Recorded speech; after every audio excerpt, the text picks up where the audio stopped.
Everybody.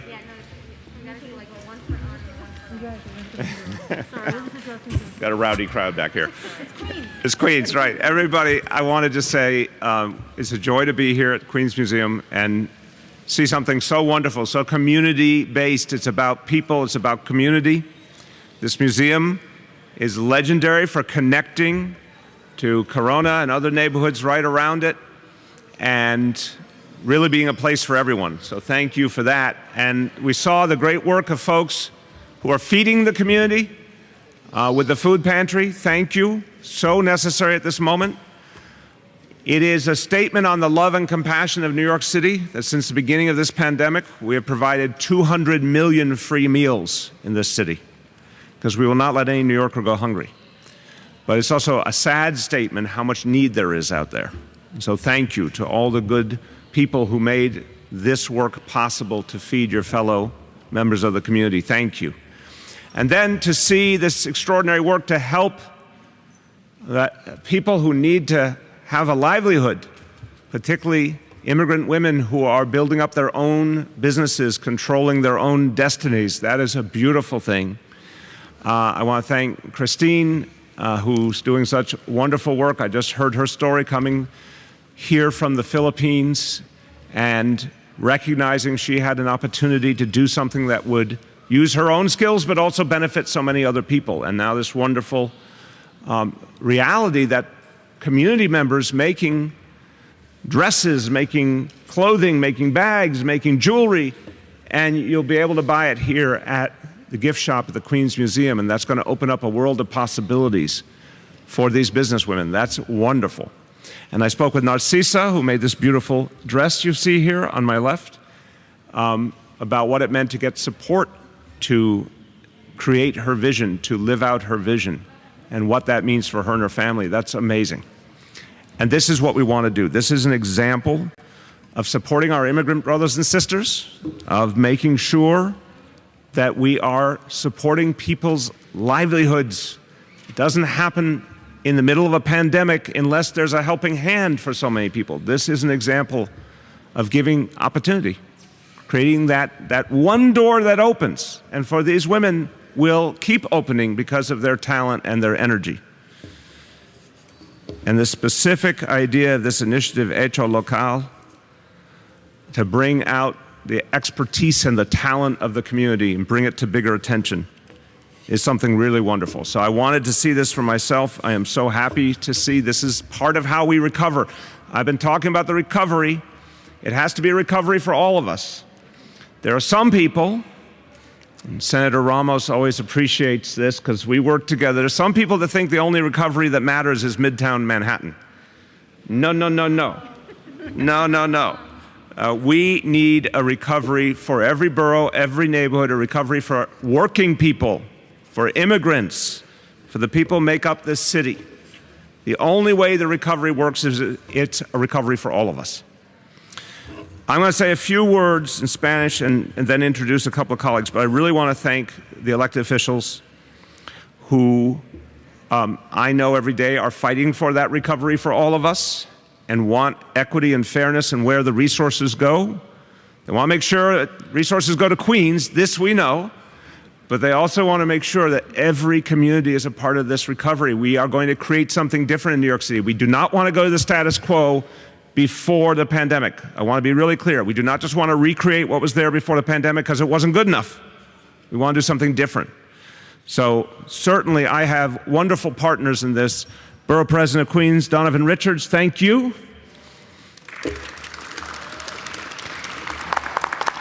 The always strongly opinionated, and I agree with her opinions, State Senator Jessica Ramos, and City Council Member Francisco Moya. And again, special thanks to everyone who's been part of this initiative. I'm going to give a few very special thanks to Janina Enriquez, to Christina Jean-Jacquet, and to Pedro Rodriguez. Thank you. Just a few words in Spanish to summarize. Los neoyorquinos siempre salen adelante Y lo que vimos hoy es ejemplo de eso. Las artes y la cultura son el corazón de nuestras comunidades y son parte integral de nuestra identidad.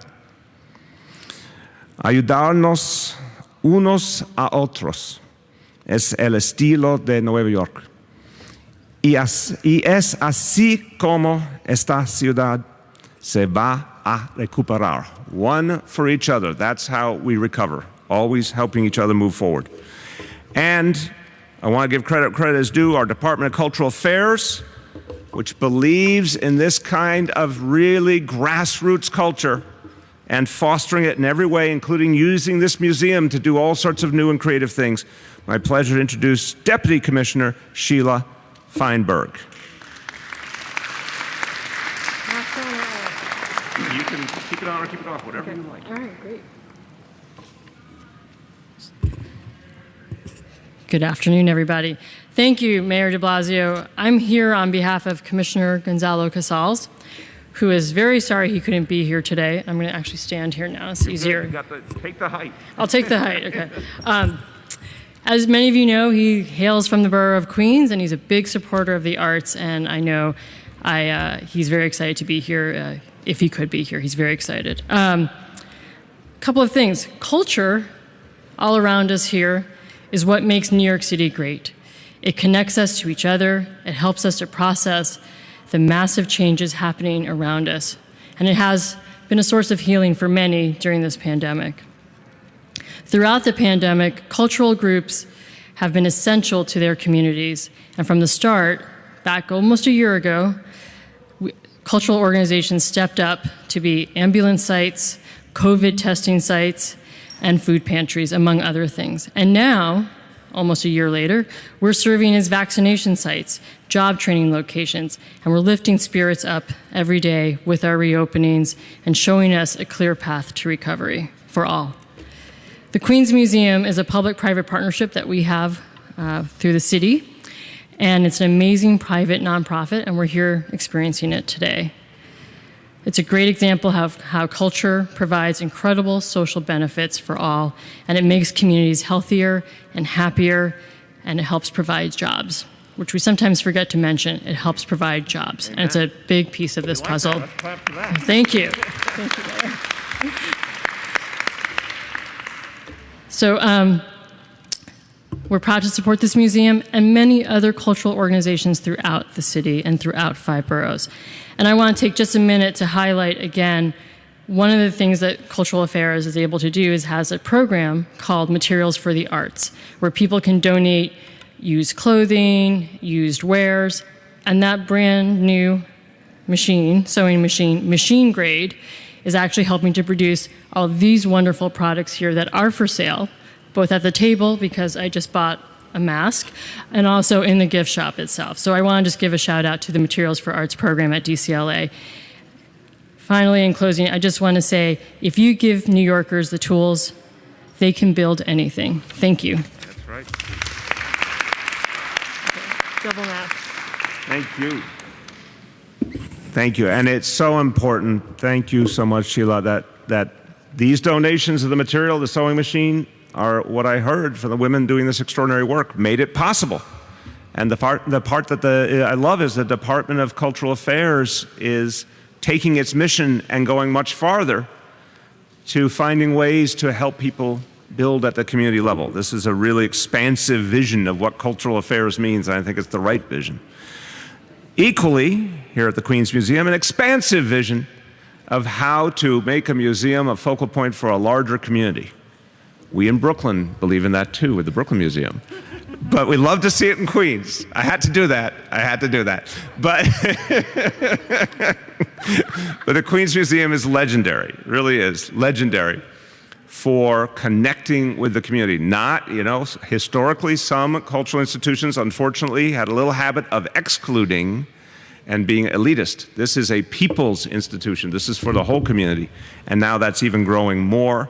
And I want to thank and welcome the President and Executive Director of the Queens Museum, Sally Talent. Thank you. Okay, definitely need to stand up. All right. Feels naughty to take my mask off in here, but thank you. Thank you so much for being here. Thank you, Mayor de Blasio. Thank you to all of our amazing electeds and senator and council members. It's so important to have your support, and we feel supported here at the museum. As we approach a whole year anniversary of the pandemic, we here at the Queen's Museum, we're feeling hopeful. And we're feeling hopeful because we know that the cultural community will be at the heart of New York's recovery, and we want to play our role in that. And it's largely thanks to the support of our patrons, our supporters, to the city, and to all of you for making it possible to keep our doors open, to make sure that we work together and serve our communities, and that we're able to host the food pantry that has served over 19,000 families with supplies of food, thanks to La Jornada, since we opened it in June. We intend to keep it running as long as it's needed. And we're grateful to Materials for the Arts, who provided these enormous sewing machines that are actually out in the community. We, together with Christine Gia and up to 20 women actually have been working together, and they are becoming amazing entrepreneurs, and we wish them luck with their businesses and look forward to selling everything that they produce in our shops, because it is important that we find ways for our communities not just to recover but to thrive coming out of this pandemic. And so we're proud to be part of the cultural ecology of New York. We're a CIG, and we know that working together with our colleagues across all 5 boroughs, that we can together bring back a healthy cultural city, the most cultural city, one of the most cultural cities in the world, and that we can bring people back to the city and begin again to lead in terms of making wonderful examples of what museums, cultural institutions, and individuals can do to build healthy, meaningful cultural lives for themselves as we creep, crawl, and then finally run out of this pandemic. Amen. Thank you.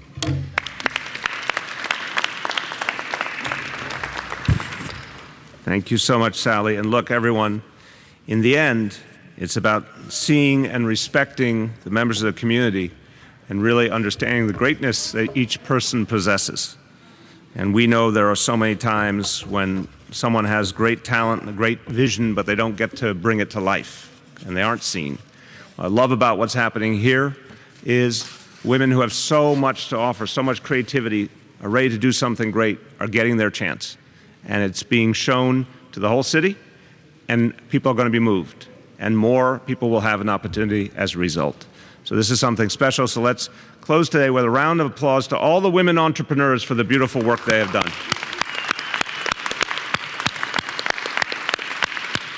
Thank you, everybody. Thank you. Thank you.